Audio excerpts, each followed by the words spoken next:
고린도전서 10장 12절 말씀, 우리 한 절만 봅니다. 우리 같이 한 목소리로 같이 읽습니다. 시작. 그런즉 선줄로 생각하는 자는 넘어질까 조심하라. 아멘. 사진을 먼저 하나 보여드리려고 합니다. 이분은 누구일까요? 네, 빌 게이츠입니다. 그 다음 사람은요, 스티브 잡스입니다. 그리고 그 다음 사람은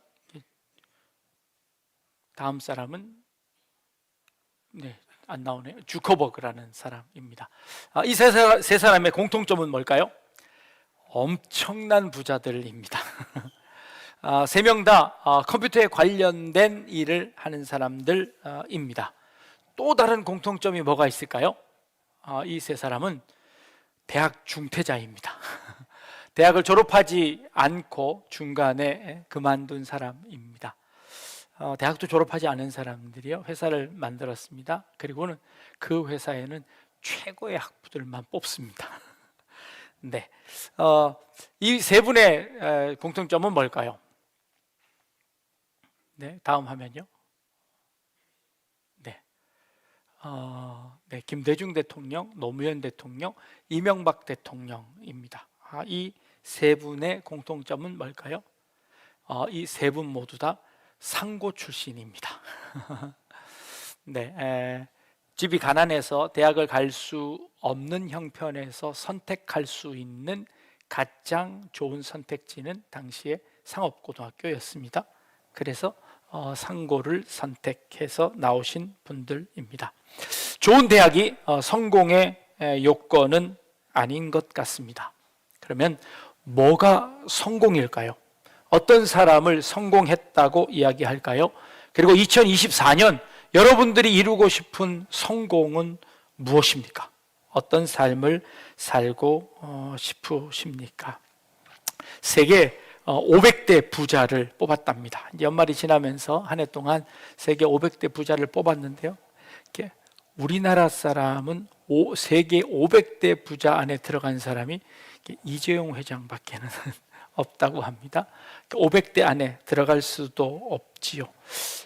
우리나라에서 부자라고 하는 사람들은 어떤 사람들일까요?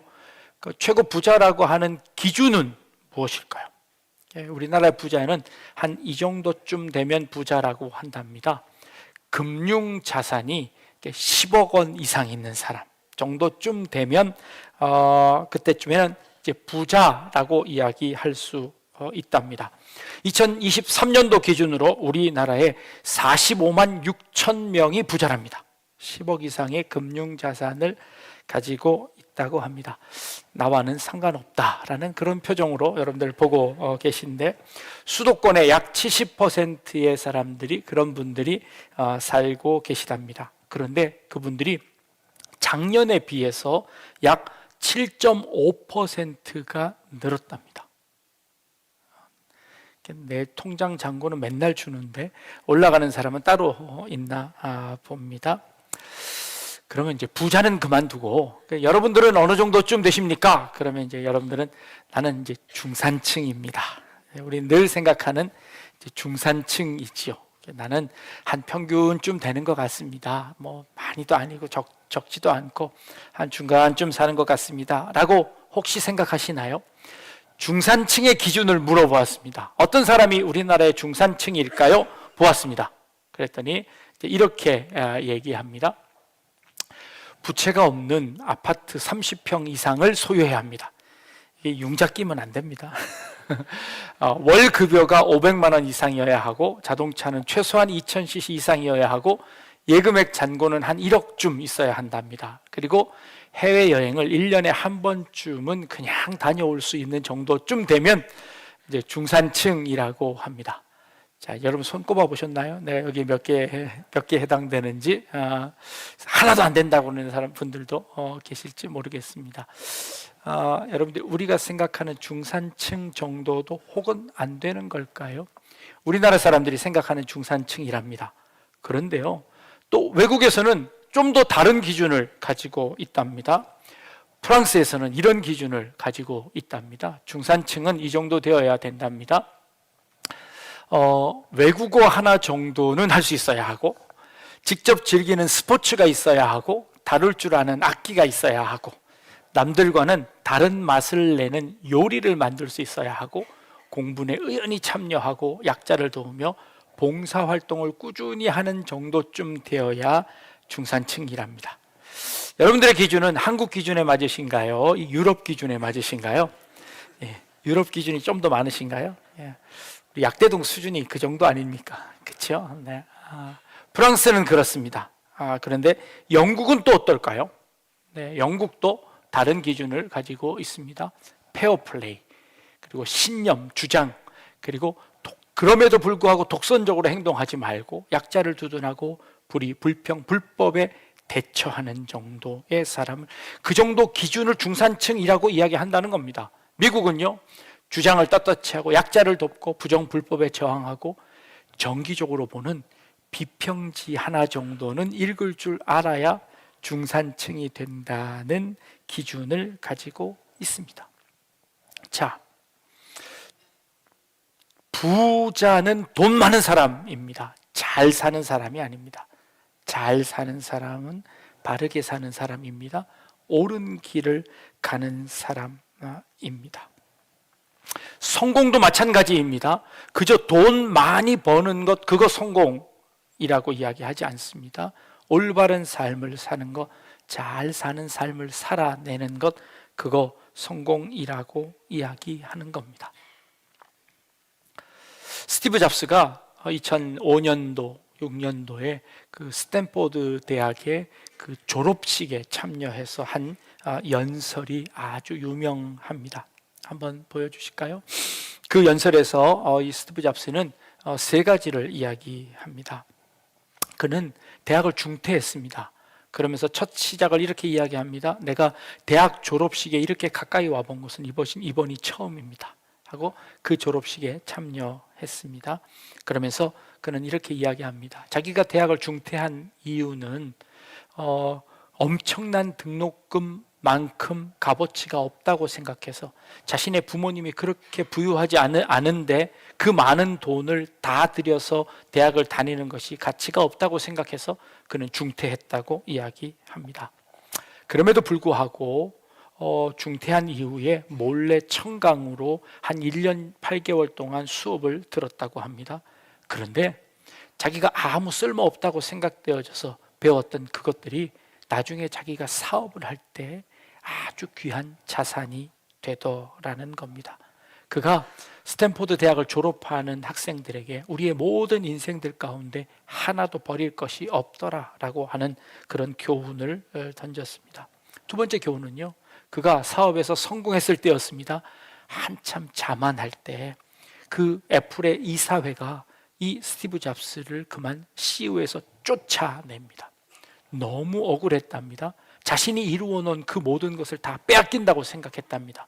그런데 지나고 나니까 그것이 나에게 큰 복이었고 행운이었다고 생각했다는 거죠. 왜냐하면 그것을 통하여서 그는 또 다른 회사를 설립하게 되었고, 나중에 그 회사가 애플과 합병하면서 그가 다시 애플의 CEO로 들어올 수 있게 되었다는 겁니다. 자기가 사랑하는 것, 그것 끝까지 붙잡았더니 다시 일어설 수 있고 더 소중한 것이 무엇인지를 깨달을 수 있게 되었다는 겁니다. 세 번째 교훈은 그렇습니다. 그가 췌장암에, 이 연설을 하기 바로 1년 전에 췌장암에 걸려서 의사가 죽음을 준비하라고 이야기했답니다.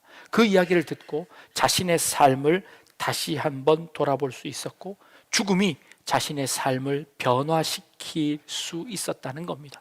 죽음이야말로 최고의 작품이다 라고 이야기하게 되었습니다. 그러면서 그가 한 마지막 말이 있습니다. 그는 그 대학을 졸업하는 청년들에게 이렇게 부탁합니다. Stay hungry, stay foolish 라는 말을 합니다. 늘 새로운 것에 배고파하며 약간 바보 같아도 우직하게 모든 일에 도전하라는 그런 말이었습니다. 배우는 것을 멈추지 말고 항상 새로운 것을 시도하라는 도전을 젊은이들에게 해 주었습니다. 오늘 우리가 읽은 본문은요, 2024년 새해를 시작하면서 우리에게 주는 또 다른 시사점이 있습니다. 그런즉 선줄로 생각하는 자는 넘어질까 조심하라 라는 그런 말씀입니다. 제가 담임으로 목회를 시작한 지 한 10년쯤 되었을 때였습니다. 틀도 제법 잡히고요, 예산도 제법 탄탄했습니다. 제 마음에 드는 생각이 이렇게 했던 거 한 바퀴만 더 하면, 한 번만 더 하면 나도 은퇴할 수 있겠구나 하는 생각을 가졌습니다. 그런데 그런 생각을 가지자마자 곧바로 코로나가 터지고 말았습니다. 그동안 10년 동안 했던 모든 것들을 다 내려놓을 수밖에 없었고 전혀 새로운 방식의 목회가 시작되었습니다. 우리 교육자들과 함께 매일 의논하면서 어떻게 하면 우리 성도님들을 올바른 길로 또 하나님의 나라를 만들어갈 수 있을까 고민하며 지난 2, 3년 동안 지내왔습니다. 이제 앞으로 또 반복하면 될까요? 아니요. 또 전혀 새로운 세상이 우리에게 열리게 되었습니다. 이 세상을 같은 방식으로 살아갈 수 없는 것이지요. 우리는 늘 새로운 것을 도전해야 하고 새로운 방식으로 새로운 시대에 적응해야 하는 과제가 우리에게 있습니다. 강물이 흘러갈 때 물고기들은요, 그 강물에 그냥 가만히 서 있는 것 같지만 그러나 흐르는 강물에 가만히 서 있는 것만으로도 굉장히 힘들다는 것 여러분들 수영해 보시면 압니다. 강물이 흘러가는 대로 흘러가는 고기는 죽은 고기밖에 없습니다. 살아있는 고기는 그 강물을 거슬러 올라갑니다. 그 강물을 역류해서 올라가지 않으면 그 흐르는 강물에 흘러서 떠내려가 죽어지고 마는 것이죠. 세월이 흘러갑니다. 그 흘러가는 세월 가운데 우리가 그대로 묻혀서 살아가면 우리는 죽은 인생입니다. 우리의 영혼은 죽어있는 인생입니다. 세상이 시키는 대로, 세상이 원하는 대로, 세상이 흘러가는 방향대로 살아간다면 우리의 영혼은 금방 죽어버리고 맙니다.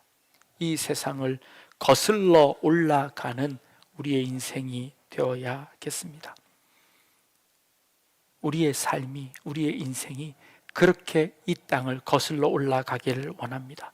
2024년도 한 해를 그렇게 거슬러 올라가는 우리 성도님들 되길 주님의 이름으로 축복합니다. 고린도 교회는요, 이만하면 되었다라고 생각했습니다.